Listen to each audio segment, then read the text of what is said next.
وفور موافقة الكونغرس الأمريكي على قرار تخويل الرئيس الأمريكي بوش سلطة استخدام القوة ضد العراق، قطع الرئيس الأمريكي إجازته وعاد إلى واشنطن، حيث عقد مؤتمرا صحفيا أكد فيه أن نتيجة التصويت بالكونغرس يعد بمثابة رسالة واضحة إلى الرئيس العراقي صدام حسين بضرورة سحب قواته من الكويت. قال إن هذه الموافقة تؤكد إصرار الولايات المتحدة على التزامها بالمطالب الدولية الخاصة بالانسحاب العراقي غير المشروط من الكويت. وفي واشنطن أيضا أعلنت الولايات المتحدة أنها ستخفض عدد الدبلوماسيين العراقيين إلى 4 فقط بحلول 15 من شهر يناير الحالي، وذلك تجنبا لخطر وقوع هجمات إرهابية يرعاها العراق. كانت الولايات المتحدة قد سحبت أمس السبت جميع دبلوماسيها في بغداد.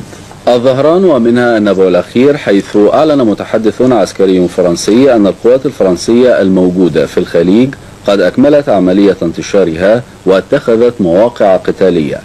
معروف أن فرنسا تشارك في القوة المتعددة الجنسيات ب10,000 جندي تدعمهم ترسانة كبيرة من الأسلحة تشمل 34 طائرة قتالية و40 طائرة هليكوبتر وأعدادا من الصواريخ. جريدة الجمهورية تتناول ذات الموضوع في عناوينها الرئيسية، حيث تقول: مباحثات هامة لمبارك مع فالدهايم وبيكر والإرياني. بيكر: ليلة الثلاثاء حافة الهاوية. ديكويار ينقل الإنذار الأخير لصدام.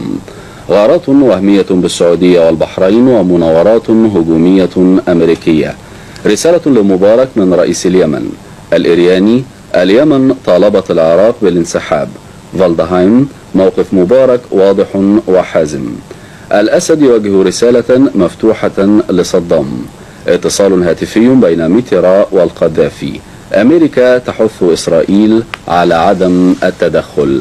ومن تصريحات ديكويار للصفحة الأولى لجريدة الأهرام: آمل تحقيق آمال العالم المعلقة على مهمتي. بدأت في بغداد أمس مهمة السلام الأخيرة التي يقوم بها خفير بيريز ديكويار، المتعلقة بإجراء مباحثات مع الرئيس العراقي صدام حسين حول سحب قواته من العراق قبل مهلة مجلس الأمن.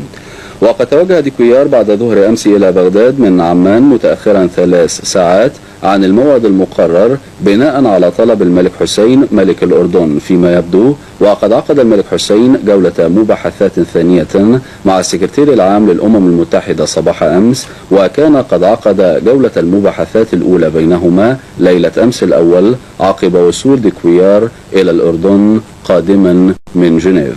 من الصفحة الأولى للأهرام نقرأ: تم أمس السبت إطلاق سراح 4 رهائن بلجيكيين كان قد سبق احتجازهم في لبنان منذ 3 أعوام. وقد تمت هذه الخطوة استجابة إنسانية للنداءات التي وجهتها دولهم وعائلتهم للرئيس حسني مبارك والأخ العقيد معمر القذافي، اللذين ناديا بإطلاق سراح كافة الرهائن المحتجزين في المنطقة. وقد قامت الحكومة البلجيكية بالتعاون مع الحكومة الفرنسية باستلامهم بعد التأكد من سلامتهم، كما وجهت الحكومتان الشكر إلى كل من مصر وليبيا. والرهائن ال4 يكونون أسرة بلجيكية كاملة تضم الأب والأم والولد والبنت، وكانوا قد اختطفوا البنت وعمرها 16 سنة. ومن الصفحة الأولى لجريدة الحياة الأسبوعية: 41.5 مليون جنيه للبحوث الجديدة لاهتمام ببحوث الطاقة الشمسية. تقرر اعتماد 41.5 مليون جنيه للأبحاث العلمية في الجامعات، كذلك بحوث الطاقة الشمسية. صرح بذلك الدكتور صلاح مرسي أمين المجلس الأعلى للجامعات في افتتاح المؤتمر الدولي للطاقة الشمسية الذي عقد بالقاهرة مؤخرا. ومن الصفحة الأخيرة لجريدة الأهرام: الدول العربية في العيد المئوي لزراعة القاهرة. تحتفل كلية الزراعة جامعة القاهرة بعيدها المئوي في 16 من مارس القادم. يحضر الاحتفال جميع خريجي الكلية منذ إنشائها عام 1889 وعددهم 30,000 فرد، وستفتح لهم الكلية لمدة 3 أيام. يتضمن الاحتفال تنظيم ندوات علمية للتطورات الزراعية الحديثة في مجال الإنتاج الحيواني وزراعة الأنسجة والهندسة الوراثية والميكنة والمحاصيل الجديدة التي يمكن إدخالها كأنواع من الفاكهة ونباتات الظل. ستنظم مسابقات رياضية وترفيهية بين قدامى الخريجين وطلبة الكلية. ستوزع الأوسمة على 20 من الرواد. الخبر الأخير في هذه الجولة الصحفية السريعة مع حضراتكم بنختار من الصفحة الأولى لجريدة الأخبار عن حالة الطقس، ويقول: الجو اليوم الأحد معتدل نهارا. يسود اليوم الأحد طقس معتدل نهارا بارد ليلا، والفرصة مهيئة لسقوط الأمطار جهة الشرق. تقل الرؤية صباحا بسبب الشبورة المائية. شكرا لكم وإلى اللقاء.